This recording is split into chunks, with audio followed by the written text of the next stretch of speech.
Assalamualaikum warahmatullahi wabarakatuh. Apa khabar semua? Subhanallah, tuan-tuan sekalian.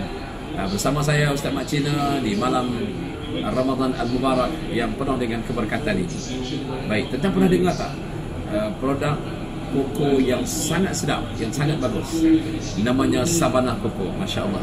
Saya dan tuan sekalian adalah penggemar, pengguna Savannah Coco sejak lebih 5 tahun yang lalu.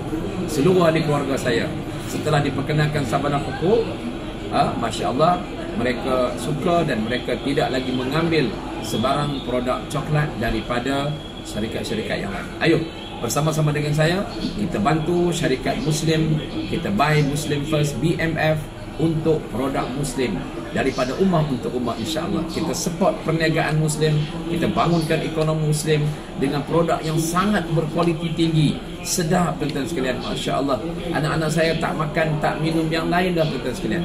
Masya Allah, mereka riang, gembira, cergas. Daripada 6 orang anak, alhamdulillah 4 orang telah berjaya mengkhatamkan 30 juzuk Al-Quran Al-Karim dengan jayanya, Masya Allah. Jadi, ayo bersama-sama dengan saya, kita minum, kita tukar minuman daripada minuman koko biasa kepada Savannah Coco. Masya Allah, Savannah Coco, pilihan terbaik umat masa kini. Assalamualaikum warahmatullahi wabarakatuh. Subhanallah. Bismillahirrahmanirrahim.